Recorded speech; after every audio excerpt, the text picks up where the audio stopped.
everyone. In this video, I want to share with you 5 things that you can do to change your life. And I've done them and I've seen amazing improvement in my own life.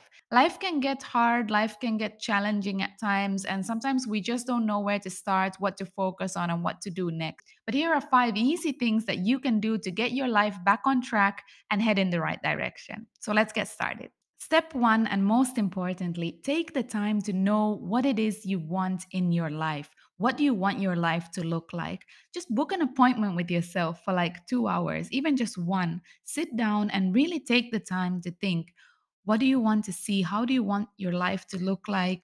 Brainstorm about what do you love doing? What things make you feel alive and good? Ask yourself open-ended questions. The more you ask yourself questions, the more answers you'll get. And sometimes you might even be surprised of the answers that you get. Think about how you want to feel. Do you feel that you're at your best right now? If not, what are the emotions that you think you'll be feeling when you're at your best?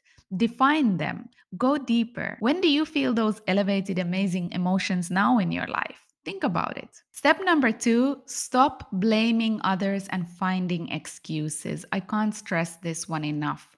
List down 5 excuses that you've been repeating to yourself or telling others about why you can't reach a certain goal, why you can't be where you want to be in your life. What is the story that you're telling yourself or to others about your life? Examine what are those excuses and then focus on what are the solutions to them. If you only focus on problems, you're only going to meet and see problems. If you're focused on solutions, you'll find the solutions. And stop blaming others for how you feel. Sure, some people might make you feel bad, but actually, it's you who are getting triggered. And it would be much more beneficial to you to stop and think, why am I getting triggered? What is the underlying emotion that they are evoking in me? Why am I feeling the way that I am? Why am I reacting the way that I am? In every situation, you have a choice to choose, how do you want to respond? Do you want to react or do you want to respond? The moment that you stop blaming others and take full responsibility for your life, that's the moment that you are really truly living. Check yourself throughout the day. How many times do you blame others, people, circumstances, situations, or even maybe the weather for how you feel? Taking responsibility for your feelings and for how your life turns out means not blaming anyone else, but recognizing that you have the power within you and you are showing up for yourself no matter what. Step number 3, have a plan. Create a plan, make lists, have a schedule. I know it sounds boring, but it is so freeing. Discipline is actually what gives us true freedom because when we schedule our life, we make time for what we actually want to do. We're not just constantly distracted, going back and forth from this to that. Based on step 1, knowing what you want, based on that, make a list. Write down the things that you want to accomplish. What are your goals? What do you want? But also, how are you going to achieve them? What are the habits that are going to support you in becoming the best version of yourself? What do you need to do on a daily basis to get to your goals? And what do you need to stop doing? This is equally important. What bad habits are right now causing you to get further away from the person that you want to be? What habits are currently disconnecting you from the person that you want to be? What are just distracting you or wasting time or something that you're just not proud of? Ask yourself, where do you want to be in 5 or 10 years? And if you're not there right now, what do you need to change? And it's okay if you don't have all the answers. None of us have. But at least be honest with yourself and be like, okay, I'm not where I want to be right now in my life. So what do I need to change? And take responsibility. And ask yourself, will you be happy and content with your life if your life is exactly the same as it is now, if nothing changes in, let's say, 1 or 2 years? Will you feel proud about yourself? So, if you're not where you want to be in life, then stop thinking and take action.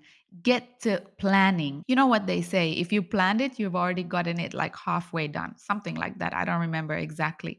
But planning is so important. Myself, I have plans for the day, for the week, for the month, for the year, and these all support me in becoming the best version of myself and staying focused and staying on track because, God, it is so easy to get distracted in today's world. There's like a million distractions every second. Just by looking at our phone, we don't even notice what's going on. So it is so important to have a plan and to stick to it.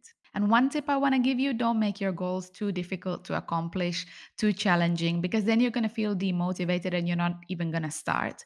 And also, take it step by step. Don't start a lot of new things at once, because then you're just going to give up after a few days when it gets too hard. Start one thing, master that, and then move on to the next. For example, if you want to start working out and you want to start meditating and you want to start doing yoga, don't start all of them at once. Choose one and focus on that, and just do it like 5 minutes a day. And once you feel like you can master that, make it longer. Step number four: stop doing things that do not make you feel good after you've done them. This could be thinking patterns or this could be doing things. Whatever it is, if it doesn't feel good afterwards, then cut it out. And if it doesn't feel good even in the moments when you're doing it, most definitely cut it out. This could be things like stalking someone on social media, maybe your ex or someone else, watching the news, talking to a particular person, talking about someone, comfort eating, regretting things, talking about past events, or just thinking about past events. When you're about to do something or you notice that your thoughts are headed in a particular direction, ask yourself, just stop for a second and ask, is this really good for me? If the answer is no, then just try to move away from it. Don't even go there. And it's okay if you slip sometimes. We all do. But when you actually succeed and you stop whatever you were about to do because you know it wasn't good for you, you can thank yourself. You can even give yourself a high five. I do it sometimes. Just be like, wow, hey, I managed that. I overcame that. And every little step is creating the future that you want to create. Step number five, it's a pretty obvious one, but somehow we all have something to improve in there. And that's to start actually taking care of our body and our mind. Okay, so obviously it's a pretty big part, since if we aren't healthy, if we don't feel good, we can't enjoy anything in life. And you might be exercising, you might be taking care of your body, you might have a self care routine, but are you getting enough sleep? Are your thoughts where you want them to be throughout the day? Are you eating things that nourish your body and give you energy, or just drain your energy? Are you aware of the type of content that you are consuming every day, and is it draining you or inspiring you? How's your breathing? Are you focused on your breath? Do you do any breath exercises every day? And I know this can all sound super overwhelming if you aren't really into any of these yet. But the key is, like mentioned before, just start with one thing. Don't start with everything at once, else you're doomed to fail, unless you're like a superhuman. But start with just one thing. Pick one and just move towards taking better care of your mind and your body. Because really, most of us humans are not living to our full potential. We have so much within us, we have so much to give to the world, we have so much hidden skills and talents. But we aren't tapping into any of that because we are just living in kind of autopilot mode, living like almost robots day in and day out without questioning why things are happening the way they are, why we're thinking what we think, and why we're doing the things that we do. And the moment we start questioning, hey, why am I living like this? Why am I thinking like this? Is the moment that we have a chance to grow, unlearn, and keep developing ourselves. And when you start to notice the benefits of doing something just for 5 minutes each day, you're gonna wanna continue it because it feels that good. So, there are so many things that we can do to change our lives for the better. But if you can do these five things, if you can start with them, you're already on your journey towards success and peace and happiness. Let me know in the comments section if you're already doing any of these, or if you have some tips to share with others, something that I didn't mention. And if you like the video, give it a thumbs up. And if you want to see more content like this, then subscribe to the channel. I'm definitely going to be posting more. And to recap the five things, so step number one, know what it is you want. Take the time to know what you want. Step number two, stop blaming other people and finding excuses. Step number three, make a plan. Create lists, have a schedule. Step number 4 is stop doing things that don't feel good afterwards or even in the moment. Step number 5 is take care of your body and your mind. Thank you so much for watching, and I'll see you in the next video. Bye.